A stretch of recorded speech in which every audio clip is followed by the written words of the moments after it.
Thank you all for joining today's panel on sustainable engineering and eco-friendly solutions. I'm investment manager at Redstone, a pan-European venture capital fund based in Berlin. We follow selected investment strategies, including built worlds, fintech, deep tech, quantum, health and education. I'm personally running our Built World Fund, where we invest in early stage technologies across the whole value chain of the built environment, spanning from construction, real estate, energy, and infrastructure. I'm today joined by Domingo Ortega from Sacyr. Please introduce yourself to the audience. Yes, well, I'm working in Sacyr for 30 years. Sacyr is a huge infrastructure company. We are developers for P3 projects worldwide. We are very proud to be here in such a cool event as today with such an important representative. To give you a little introduction on the topic we're discussing today, so infrastructure, if you look at it as a whole, is actually one of the largest industries in the world and has one of the largest investment needs in the world over the next 15 years. So overall, there's going to be an investment need of 90 trillion globally until 2040, around 30 billion of that going into energy, around 30 billion going into transport and logistics, and the remaining part going into healthcare facilities and water and sanitation systems. At the same time, we have a huge regulatory push, especially in the EU, to reach net zero emission targets until 2050. And despite strong adoption rates that we have especially seen in the last years within the sector, there is still a bit of a mismatch between actually deploying that solutions and at the same time also achieving the sustainability targets, also looking at the operating margins of the companies who need to deploy it in the end.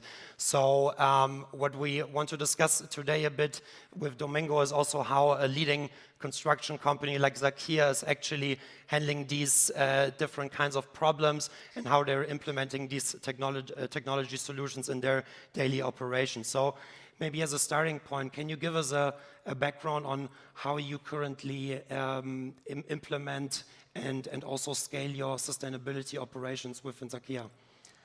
Well, in Sacyr, innovation and sustainability work together and are pillars in our strategy for a long-term strategy. We are evolving from a constructor philosophy or we were a builder or a constructor company, and we are evolving to a P3, a concession company. So we have to think in the long term. If you think in a long-term projects, you have to develop environmental sustainability solutions for every project. That's really important. And for us, our guide, and we have developed two strategic plans, one for business and another one in parallel, released some months ago. And the frame is the Sustainable Development Goals that are recognized for all the organizations, and how we implement that in our activity by launching innovation projects to improving security, for example, for users or infrastructures, use of different technical solutions, innovative, that contribute to the decarbonization of cities, participation in multi-corporate programs of open innovation. We have a lot of programs in our company, InnoDays, Sacyr Fridays. We have developed 41 projects related to innovation with the participation of internal 307 employees, more than 12 million euros invested in EDI, corresponding to 8% of net profit of our company, so it's a relevant amount. And we have released recently the 7th Sacyr Challenge. It's a contest to receive proposals from startups and a lot of companies. And the 12th edition of the Sacyr Foundation. So we are recovering a lot of proposals from innovation that helps sustainability in all of our scope. And that's the most important. Can you share some specific examples of some recent projects where you were working with technology solutions and startups, and how you then were also measuring the success and the impact of these involvements of these companies? Yes, of course. We have started years ago. I remember one of my first projects 25 years ago in the airport of Gran Canaria. We have to redone the ramp where the airplanes park, and we have to demolish all this platform, go to a landfill to throw away all this debris, and renew. And it was an absolute mess because Gran Canaria is a small island, limited space for large activities, but the project was in that way. So we thought that it would be a good solution to recover these debris, make a treatment, and use them for a base concrete layer, or seed layer concrete is called. And it was difficult to convince the authorization, the administration, because it wasn't previewed. But in spite of bureaucracy, we take advantage of that. We save a lot of money. We make a very environmental friendly solution. And we started to implement that process, for example, in the motorway Andalucía, 92. We implemented the same solution. So a lot of years ago, we have starting to work with these friendly environmental solutions, and we have been working since then. For example, in energy efficient solutions in our projects, we have a lot of examples. We have developed our own system for LED lighting, specifically for tunnels, and it's called Ionic. We have implemented in Colombia, Italy, Chile, in Spain. And it adapts the intensity of the light to the environmental. It's a saving energy system, and it's a continuous system, doesn't have the effect, zebra effect in every tunnel with isolated lamps. And we are very proud to being awarded in a sustainable project in a hospital in UK, in Cardiff. We are right now starting the project, and is supposed to be the most sustainable hospital in the UK. It's a cancer center treatment, so NHS thinks that it's important for patients' recovery to have an environmental friendly. So we are very proud of this project, and we have also another very important project. Is Canal del Dique. It's an enhancement of a canal for boats in Colombia, but also take advantage of this improvement to improve the quality of water and ecosystem in Bahia de Cartagena de Indias.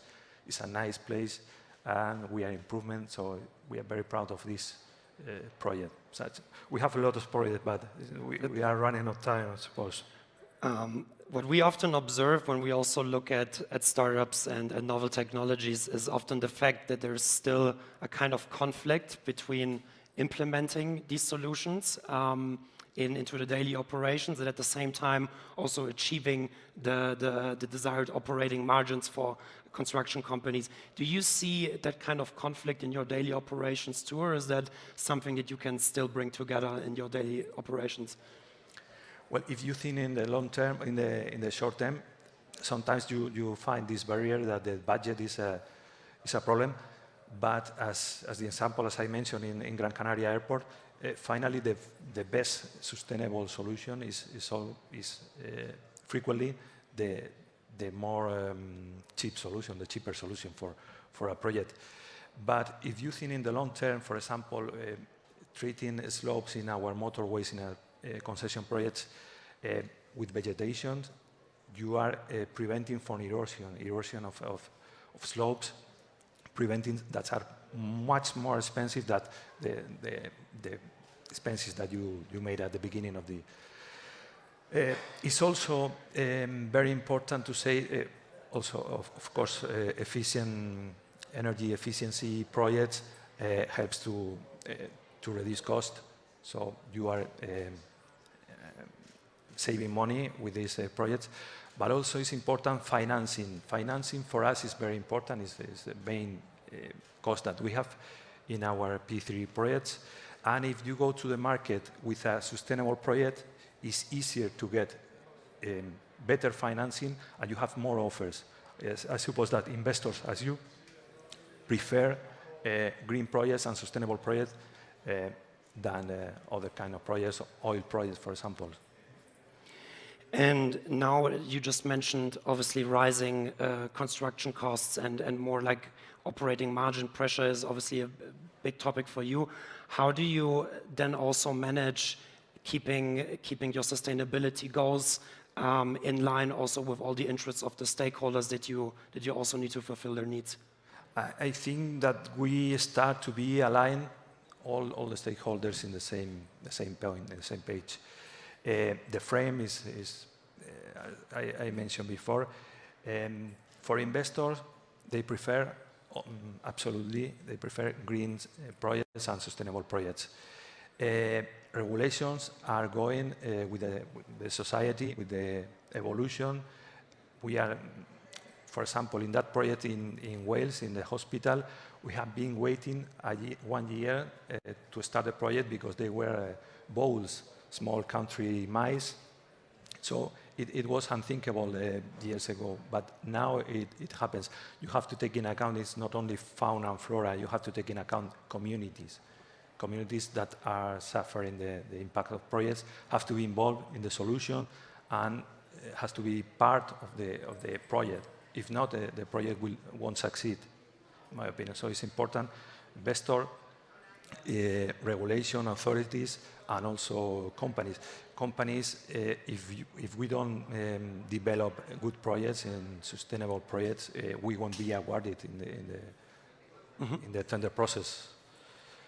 So when also working with with novel technologies and startups, what are like the key challenges that you currently see when choosing, selecting, and then implementing these kind of solutions in your daily operations? What are like the key hurdles also from an implementation perspective in your overall infrastructure?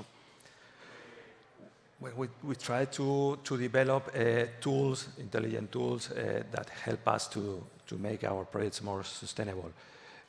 We are collaborating with companies, with the startups that came in events like that, like Sat Summit. We have examples, for example, in Colombia, the problem of the landslide is very acute, is very important due to the topography, the landscape.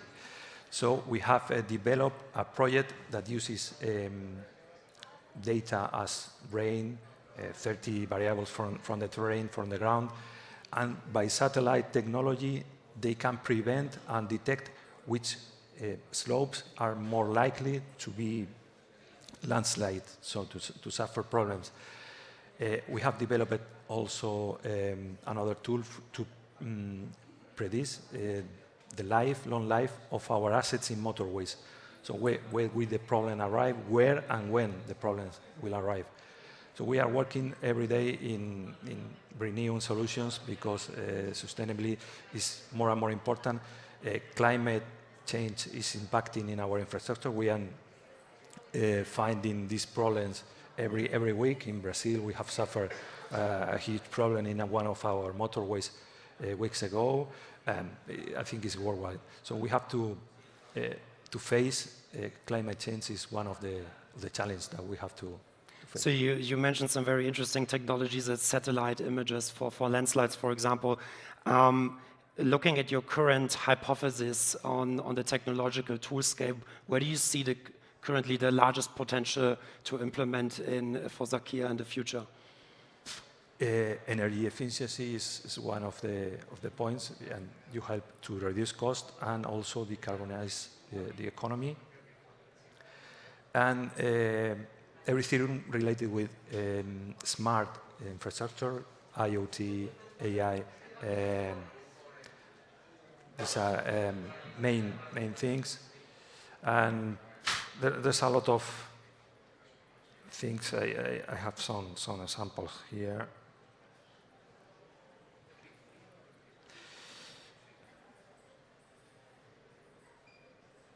Of course, is circular economy, recovery of resources from in the way that you build is definitely very important to define how sustainable are your projects. So keeping in mind all these technologies that we also mentioned, so how would you like, maybe as a last question, how would your overall envisaged tool setup look like ideally in 10 years from now? Most of them have been mentioned. Energy efficient designs and management of these systems in our buildings. Circular economy, materials must be reused, recycled, and you have to think when the building have to be demolished, how will you recover these materials from the beginning, from the design? Climate resilience and smart infrastructure. For me, these are the 4 main points to keep in mind for the future. And well, taking advantage of this conversation, of this event, we are offering this event to startups to propose their solution in our 7th iChallenge that we have been released yesterday, I think. We have the innovation team here, and we are happy to receive all the proposals in those topics. Great. Looking forward to look into them together. Thank you very much. Thank you so much for your attention and for participating in today's panel. Happy to meet you also outside of the panel at Southside, and looking forward to maybe participate in the future, maybe even together. Thank you very much.